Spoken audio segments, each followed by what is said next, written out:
nangyari sa'yo? Bakit ka umiiyak? Si Bebang po! Ano naman ginawa sa'yo ni Bebang? Yung binili kong mga lollipop sa kanya kahapon, yung laman ni Mama Lollipop, kinuha niya po! Salbahe palang Bebang na yan, kinuha yung mga lollipop mo. Ituro mo sa akin kung nasan siya para malintikan niya sa akin. Doon po siya na sa may garden nila. Tara, samahan mo ako, princess. Opo! Yari, si Princess, nagsumbong na kay Aling Tere. Anong gagawin ko? Bebang! Magtatago na lang ako. Ayoko mapalo na Aling Tere. Lagot ka na kayong Bebang, mapapalo ka na. Bebang, nandito na si Nanay. Lagot ka na ngayon. Ginagawa mo. Princess, ang sabi mo, nandito si Bebang. Wala naman dito ah. Nandito lang siya kanina na Dito nga kami naglaro. Bebang!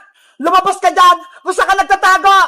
Sana, hindi ako makita na Aling Tere dito. Bebang! Magpakita ka na! Ibalik mo na yung mga baby lollipop ko! Hindi ko naman kinuha yung lollipop ni Princess Ako pa yung pinagbibintangan niya. Princess, wala naman dito si Bebang ah. Ano ba yan? Hindi ko mababawi yung lollipop ko. Aling Tere, Princess, alam ko po kung saan nagtatago si Bebang. Nasaan siya, Boyong? Doon po, sa mga puno ng mga gabi, nagtatago siya ron. Lagot! Tinuro ko ni Boyong. Bebang, nasan ka? Nagtatago ka pala, ha? Naya! Andun nga po si Bebang Nagtatago sa malalaking dahon! Ang galing mo, Bebang. Tinaguan mo pa kami. Nasaan yung mga lollipop ni Princess? Aling Tere, wala pa kong kinuha na lollipop ni Princess. Huwag kang magsinungaling, Bebang. Kinain mo lahat ng lollipop ka. Inubos mo. Hindi ko magagawa sa yung Princess. Hindi ko talaga kinuha yun. Umamin ka na, Bebang. Ikaw kumuha ng mga lollipop ni Princess. Yung mga ganito, What? Bayang, ano yung mga hawak mo?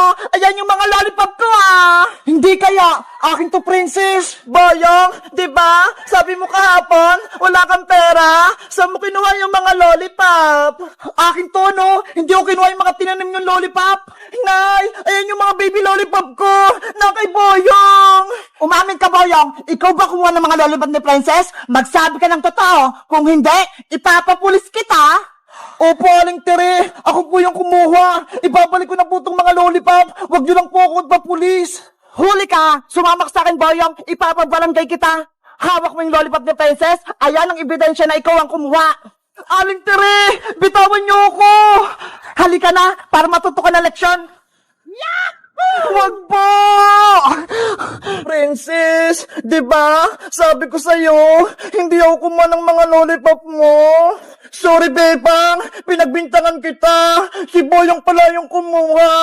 Okay lang. At least, nalaman mo na hindi ako nagnakaw ng lollipop. Sa susunod, huwag ka na magbibintang, Oo, Bebang. Patawad talaga. Bebang! Princess! Tulungan niyo ako! Sabihin niyo kay Aling Tere, huwag akong dalhin sa barangay! Huwag ka nang umiyak-iyak pa! Ikaw yung may kasalanan! Ipapakulong na kita sa barangay tanod! Guys, huwag niyong gagayin si Boyong Nangunguha siya ng gamit ng hindi sa kanya. Sa tingin niyo, deserve niya bang mapabarangay tanod? Mag-comment lang kayo. Bye-bye! Manong Tanod, halika na po rito! Nabuksan po namin yung pinto nila, Bebang! Saka nahuli na po namin si Maria! Nandun po siya sa loob! Nasa si Maria, Boyong! Para madala ko na siya sa barangay! Bebang! Yuhu! Ilabas mo na si Maria! Nandito na si Barangay Tanod! Bebang, sabihin mo kay Manong Tanod, huwag niya akong hulihin. Diba, may kasalanan ka sa akin, Maria. Dapat pagbayaran mo yun. Sorry na, Bebang. Hindi ko na ulitin. Hindi na rin kita guguluhin. Totoo ba yun, Maria? Magbabago ka na? Oo, Bebang. Promise ko yan. Magpapakabait na ako. Basta huwag mo kong ipapahuli kay Manong Tanod, Pag-iisipan ko pa. Bebang! Ilabas mo na si Maria! Bebang, kinakabahan ako. Wait lang, Maria! Manong Tanod, Boyong, may sasabihin ako sa inyo. Ano yun, Bebang? Pasensya na po, pero hindi ko na po ipapabarangay si Maria. Ano? Bakit? Sabi kasi ni Maria, magbabago na siya, kaya naawa ako. Magpapakabait na daw siya, hindi niya na ako aawayin. Opo, Manong Tanod, hindi na po ako gagawa ng masama. Huwag niyo na po akong ulihin. Ay, aba, parang di naman yan totoo. Biglang bumait si Maria. Kaya nga, nagsisinungaling lang yung bebang, dapat ulihin siya. Kasi po, Manong Tanod, naisip ko, wala po akong kasama rito sa bahay. Wala si nanay, tapos wala rin si Tita Margaret. Kaya kami na lang ni Maria yung may iwan. Kaya wag niyo na po siyang hulihin. Wag niyo na po ako ipabarangay. Pangako ko po, magpapakabait na po ako. O siya, hindi ka na namin ulihin, Maria. Pero Manong Tanod, masama yung ugali ni Maria. Boyong, bigyan pa natin ng isang pagkakataon si Maria. Kung nagkasala siya, patawarin natin. Ano ba yan? Hindi pa mahuli si Maria? Manong Tanod, ibig sabihin, hindi niyo na po hulihin si Maria? Oo, Bebang, hindi na namin dadalhin si Maria sa barangay, pero babantayan pa rin namin siya. Kung gagawa siya ng kasalanan, yari siya sa amin. Thank you po, Manong Tanod! Kay Bebang ka magpasalamat kasi pinatawad ka niya. Thank you, Bebang! Pangako, magbabago na ako. Tutulungan kita sa gawaing bahay, tapos ituturing kitang kapatid. Mabuti kung ganun, Maria. Magiging masaya tayo dito. O siya, Bebang Maria, aalis na ako. Mag-iingat kayo rito. Mag-iikot pa ako sa barangay. Apa, Manong Tanod, mag-ingat rin po kaya. Ikaw, Maria, kapag may masama kapag ginawa kay Bebang, ako yung huli sa'yo. Naiintindihan mo? Oo po, Yung. Naintindihan ko. Sana maging magkaibigan din tayo kasama si Princess pati si Iska. Naku, ayoko sa'yo, no? Masama yung ugali mo. Di wag. Kayong dalawa, para kayong aso't pusa. Lagi kayong nag-aaway. O siya, Bebang, aalis na ako. Mag-iingat ka dyan kay Maria, ha? Bye-bye, Bayang. May tumatawag. Sino kaya yun? Ako lang sasagot, Bebang. Hello? Sino po sila? Maria, si mami mo to. Hey, Mami! Kamusta ka? Namimiss kita! May sasabihin ako sa'yo. Makakalabas na ako ng barangay. Babalik ako sa bahay nila, Bebang. Antayin mo ako dyan. Talaga po, Mami? Uwi na po kayo rito! Humanda si Bebang sa pagbabalik ko. Papay na. Babay po, Mami! Ingat po kayo pa uwi! Maria! Sino yung tumawag? Wala yung Bebang! Wrong number lang! Hindi ko yung kilala! Ganun ba? Siguro na mali lang yung dial nyo ng number.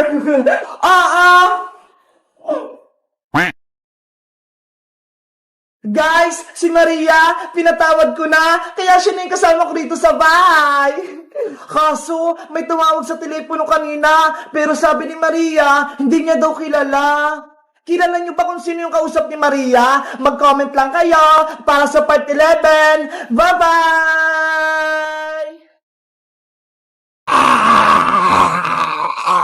Iska! Zombie Princess! Nawawala pa rin! Gusto niya lumabas! Kaya dapat, hindi makalabas si Zombie Princess, Beba! Makagatin tayo! Kaya nga baka tayo pa maging zombie! Wait lang! Higpit ako lang yung tali ng gate!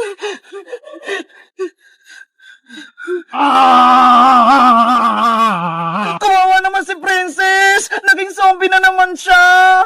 Kasi naman, sobrang tako niya Sinabi na nga sa kanya huwag niya kainin yung sinumpang prutas. Kinain niya pa din. Paano kaya natin siya mapapagaling, Bebang? Ewan ko, ang mahalaga, hindi siya makatakas para hindi siya makapagkalat ng virus ng zombie.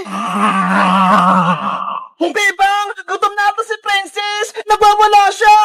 Bigyan natin siya iska ng gulay para kainin niya! Ate Princess! Carrots! Kunin mo!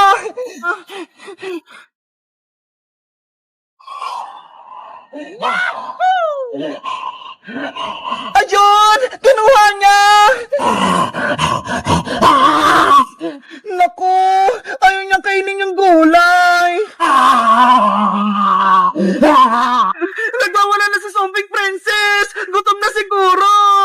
Kailangan natin pakainin si Zombie Princess, Bebang, para hindi siya gutom! Ay, wait! May naisip ako! Kuha ako ng pagkain sa bahay! Baka meron! Bilisan mo! Ako na magbabantay dito!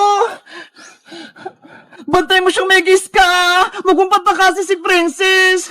Akong bahala. Babantayan ko tong gate.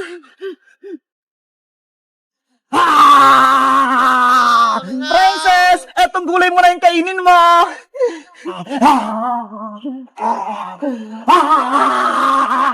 Ano ba yan? Ayaw niya ng kamatis. Iska, meron akong dalang pagkain. Ito ho, chicken nuggets na merong kanin. Ang sarap naman yan. Ibigay mo na kay Princess para kainin niya. Princess, eto na pagkain mo. Sana magustuhan mo.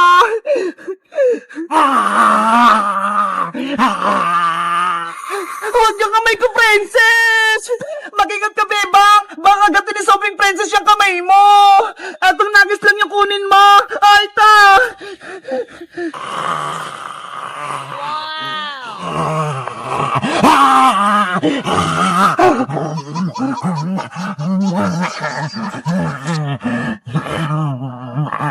Nagustuhan ni Sobrang Princess yung chicken nuggets! Kaya ayaw pala niya ng gulay. Gusto niya karne. Paano na kung wala tayong may bigay na karne kay Princess? Baka tayo naman yung kainin niya. Kaya dapat, bantayan natin siya. Hindi siya makatakas habang wala pang gamot sa kanya. Sana may tumulong sa atin para gumaling na si Princess. Ano kang ginagawa ni Iska pati ni Bebang sa garden? Parang may binabantayan sila sa gate. Tara, Iska! Umuwi muna tayo habang kumakain pa si Princess. Hindi naman niya tatakas eh. Okay, magpahinga muna tayo. Princess, diyan ka lang muna ah. Babalik din kami. Ayun! Umalis na si Bebang pati si Iska. Pumunta nga ako sa garden para malaman ko kung anong binabantayan nila. Ano kayang nasa loob? Oh no! Ano yun? Parang may tao! Parang may zombie!